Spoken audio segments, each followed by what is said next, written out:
Hello and welcome to this edition of FYI Weekly, your official source for City of Greensboro news and information. Greensboro's new city manager, Taiwo Jayoba, assumed his new role this week. Jayoba comes from the city of Charlotte, where he served in a dual capacity as assistant city manager and director of the Planning, Design, and Development Department. His areas of focus included the Departments of Planning, Transportation, and Charlotte Area Transit Services. During his time in Charlotte, Jayoba spearheaded efforts to address the city's growth in an equitable, sustainable, and livable manner. He led several transformative initiatives over the past 3 years, such as development of the Charlotte Future 2040 Comprehensive Plan, Unified Development Ordinance, Transit-Oriented Development Ordinance, Corridors of Opportunities Program, and the proposed multi-million-dollar Transformational Mobility Network Plan. The Planning Department's annual report on a variety of key economic measures has been published on the city's website. The Growth and Development Trends Report highlights 2021 trends for Greensboro's economy and additional growth. According to the report, the city experienced new investment in terms of building permits and value of construction. In 2021, the value of construction was the highest it's been in the past decade. More than $800 million of construction was approved through building permits. There are approximately 30,000 more residents living in the city compared to 2010. Greensboro's population is more diverse now than it was in 2010. The percent of residents identifying as 2 or more races has increased by 180%. The city's land area is also growing. Greensboro is now 136.5 square miles large. That's an increase of 1.15 square miles after annexing 736 acres last year. The data normally used in these annual reports is still not available from the U.S. Census Bureau, but additional editions of the report will be published as the data is released. This trends report and many others are available on the Planning Department's Population and Statistics webpage. The city scored a perfect 100 points in the latest listing of the Human Rights Campaign's Municipal Equality Index, or MEI. The score ranks Greensboro first among all cities in North Carolina, tied with Chapel Hill and Durham. This marks the first time Greensboro has recorded a perfect score and the 7th consecutive year it ranked first or second among North Carolina cities. The MEI examines the laws, policies, and services of municipalities and rates them on the basis of their inclusivity of lesbian, gay, bisexual, and transgender people who live and work in the city. Among the index categories where Greensboro scored highest were in municipal services, law enforcement, and the city's relationship with the LGBT community. The city developed a partnership with Cone Health to share a series of brief and informative videos designed to inspire you to make better choices when it comes to healthy living. Following these tips is an easy way to help each of us improve our quality of life. Let's take a moment to check out today's News for Your Health. Are you experiencing stress due to remote learning during COVID-19? If so, you're not alone. We're going to talk about ways to manage the stress as remote learning continues during this new normal. This is a stressful time for all of us, and it is normal and appropriate for parents and for children to be experiencing the stress of COVID-19. Something that's been especially stressful is that it's put so many parents in the situation of having to juggle working from home with managing their children's remote learning. One thing that I recommend is looking for ways to establish boundaries. You could do that through establishing some semblance of a routine. It doesn't have to be a strict schedule, but just making sure that you have, regular meal times and times of day when you're definitely working and times of day when you are definitely not working. So one thing I definitely recommend is that parents try to set aside time for quality time with their kids. We're around each other more now, but the quality of that time has gone down for many of us. Try to set aside time for quality time so that you're not always trying to work while they're trying to go to school in the background, but that there are also dedicated times that you spend to just enjoy each other's company. When you see your child feeling stress, one thing that I definitely recommend is being an active listener. So rather than waiting for your child to reach out to you, reaching out to them and letting them know that this is stressful and you're here for them. If your child doesn't want to talk about it, that's okay. Go ahead and give them their space. But at least that way they know that you're there and that their stress is normal. It's not something strange or wrong about them. When your child does come to you with concerns, the first thing that I recommend is to just listen to them. As parents, it's really normal to have an urge to comfort our children and reassure them that things are okay. But in this situation especially, that could inadvertently have the effect of invalidating their feelings. After you've listened to their concerns, see if there's something that they can do today that might make them feel a little better. We can't make the pandemic go away, but maybe there's some small thing that they can control in their life right now that might bring them some sense of relief. While a certain amount of stress is normal and even appropriate, there are some symptoms that may be a sign that you could benefit from further treatment. Among adults and children, these can include difficulties with sleep, changes in appetite that cause an impact on weight, either weight gain or weight loss, loss of interest in activities you or your child used to enjoy, difficulty focusing or paying attention, more frequent bouts of tearfulness, or even increased irritability. You may also experience excessive worry and difficulty relaxing, or a lack of energy and persistent feelings of fatigue. While children may also demonstrate all of those symptoms, they may also have unique symptoms of anxiety and depression. These can include fluctuations in grades. So for example, if you notice your child struggling with a subject that used to be easy for them, many children will manifest symptoms of anxiety and depression physically. So your child may complain of stomach troubles and not really be able to identify the cause. If your child is having difficulty focusing or avoiding activities that they used to like, that could be due to anxiety or depression related to the COVID-19 pandemic. If you or your child are experiencing any of these symptoms, or if you would simply benefit from talking to someone, many providers are offering telehealth visits that you can attend from the safety of your own home. While this time is challenging, it's important to remember that remote learning helps slow the spread of COVID-19 and keep children and family members safe. This will not last forever. By following these steps while remembering to wash your hands regularly, wear a mask when in public, and practice social distancing, we will get through this pandemic. Knowing the law as it relates to probation, parole, and plea bargains might be easier thanks to a public workshop. We'll have that story and more news coming up after the break. Stay with us.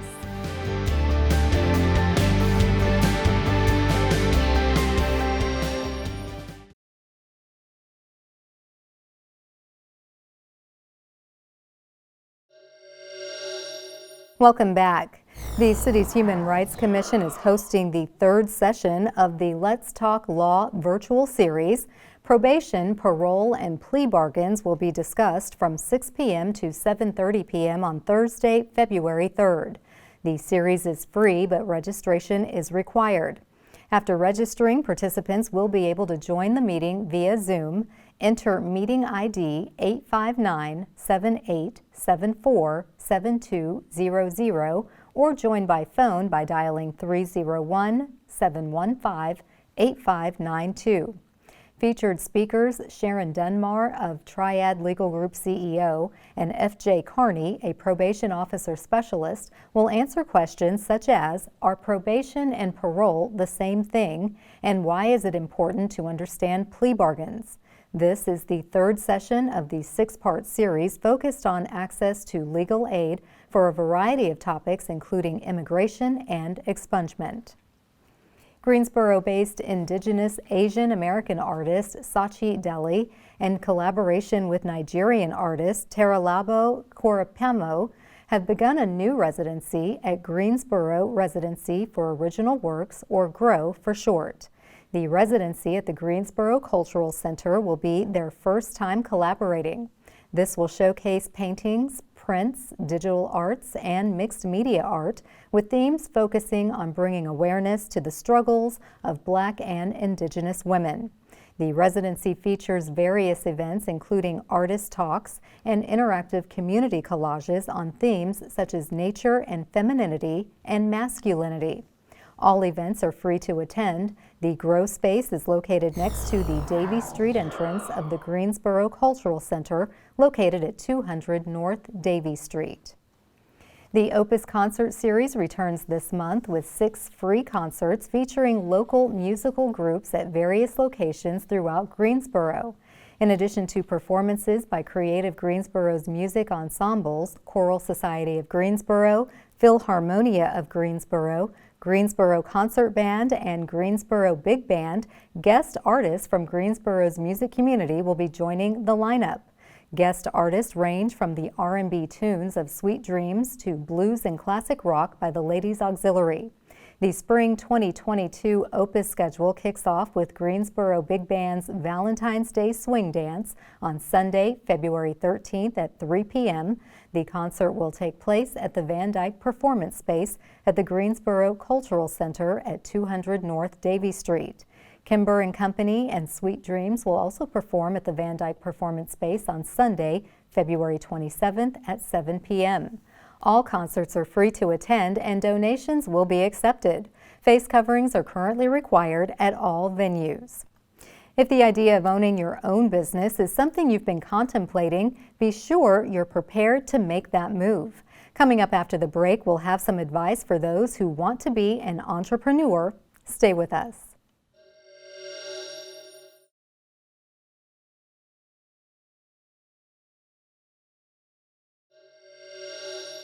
Welcome back to FYI Weekly.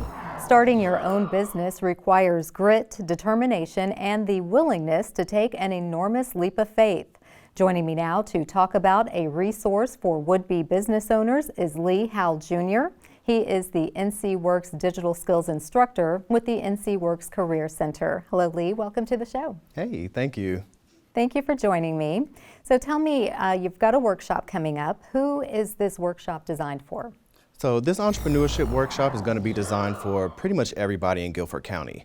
Our Next Gen program, which are young adults between the ages of 16 to 24, our Adult and Dislocated Worker program, anybody who may be unemployed or maybe just not happy with their current job that they have. So we invite everybody to come out. Okay, well, it's nice that you have options in terms of age brackets and just where people might be finding themselves. We know with the pandemic, a lot of job hopping is going on and people trying to reinvent what it is they want to get up and do every day. Definitely. So if someone has a brilliant idea and they think this is the startup to a new business, should they quit the job they have so that they can focus on starting the business? No. We definitely don't encourage people to quit their jobs. If anything, we want them to find time that they have outside of their current job.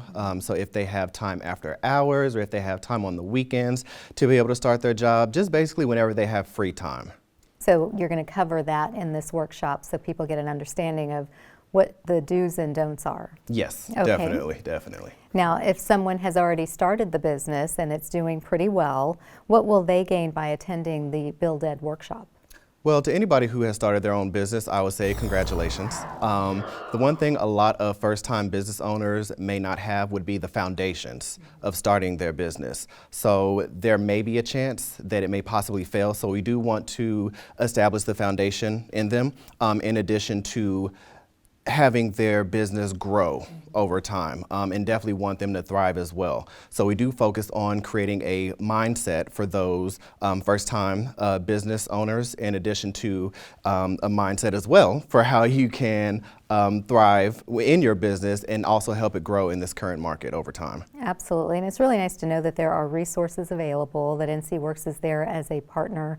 So as you're saying, you want to encourage people to take that leap of faith, do it at the right time, but also do it in a way where you're going to sustain that growth. Exactly. Now, with the workshop, there's that information obviously that will be available. Will there be additional support after the workshop, and if so, for how long?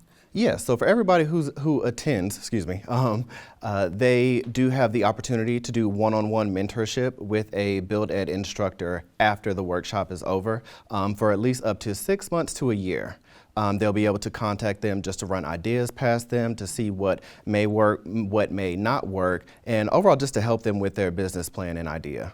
Oh, that's wonderful. And having a mentor in any capacity of life is always a plus. So it's nice to know that you're not just sending would-be business owners or new business owners out into the world to just kind of figure it out on their own. Exactly. Definitely need that mentorship afterwards. Wonderful. Now, before we go, what would you consider to be the big takeaway from this workshop for people who attend? The biggest takeaway that Build is going to offer is how participants in our program can add value to their business that they want to start, in addition to coming up with a business plan, in addition to an elevator pitch, and a 100% completely personalized way that one can make money outside of their current job. Okay. So definitely a lot of takeaways that they can expect from attending this entrepreneurship workshop. So tell us again, when is the workshop and where? So the workshop is going to be February 5th. Of course, 2022, from 9 a.m. to 3 p.m. at the Greensboro NC Works Career Center, located at 2301 West Meadowview Avenue. Okay, well, thank you, Lee. This is really great, and as I said, just all kinds of resources available. I have no doubt folks have listened to this, and they are going to come out in droves. Exactly. So, really want them to take advantage. We do. So do come back and let us know about other resources that you have coming up in the year. Yes, ma'am, will do. Thank you. Thank you. Stay tuned for some useful information about Greensboro as we tell you something about the city. That's coming up after the break. Stay with us.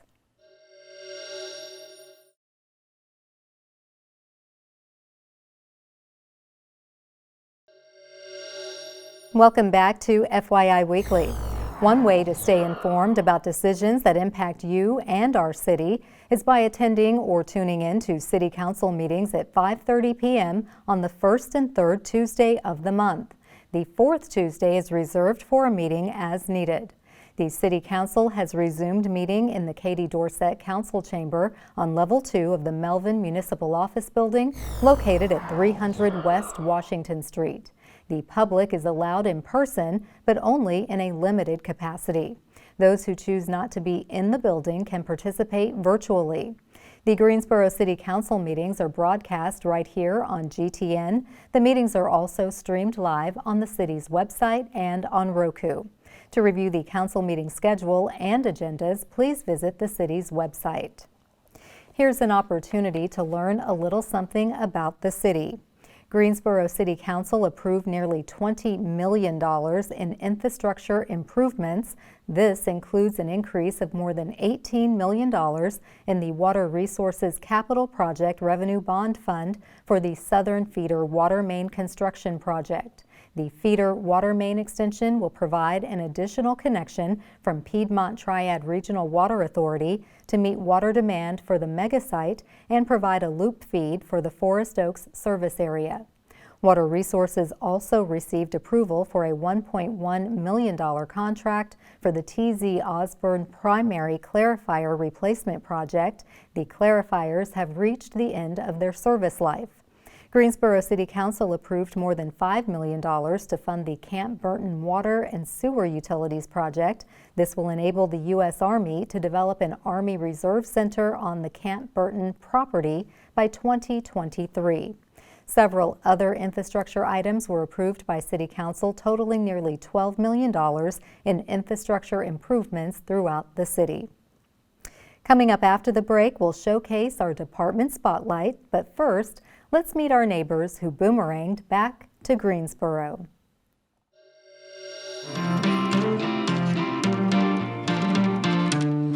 Westerwood just is the art and soul of Greensboro is what I call it, really. It's this eclectic, just very diverse, very cultured. Kind of the same way. I mean, it's an artist neighborhood, and I love like Daniel Park that we're in right now. Beautiful for walking, and Westerwood Tavern, good for hanging out.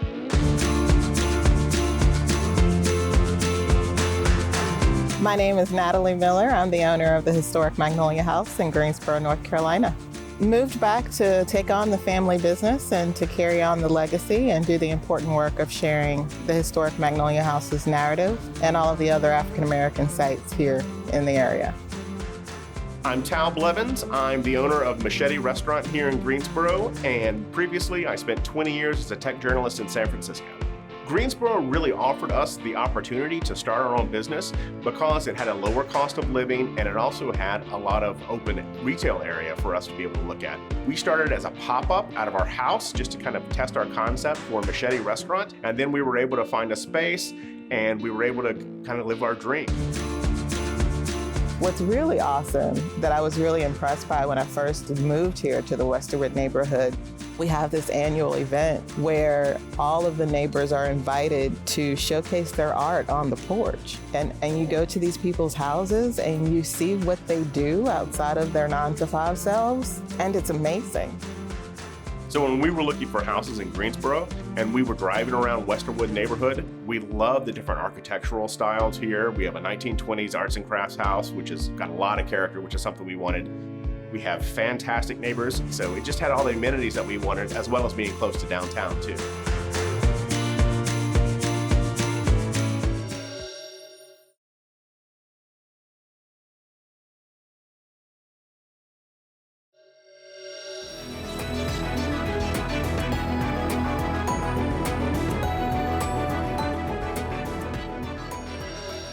Welcome back. The City of Greensboro has more than 20 departments and several divisions committed to serving you, our residents and visitors. Let's go behind the scenes in our department spotlight. The City of Greensboro is investing in the remodeling of the former Regency Inn and Suites Motel on North O. Henry Boulevard to provide emergency shelter for the homeless this winter. This project fully aligns with the city's mission of pursuing supportive housing strategies under the Housing GSO 10-year Affordable Housing Plan. The city granted $3 million in loan financing to aid Partnership Homes Incorporated with the purchase and remodeling of the motel. Neighborhood Development Director Michelle Kennedy said supportive housing allows the city to take more comprehensive care of our chronically homeless and disabled residents and be better stewards of our taxpayers' dollars. Those who want to help with the transformation of the motel should contact Partnership Homes at 336-707-5289. Straight ahead on the other side of the break is this week's Way to Go GSO shout out. Stay with us.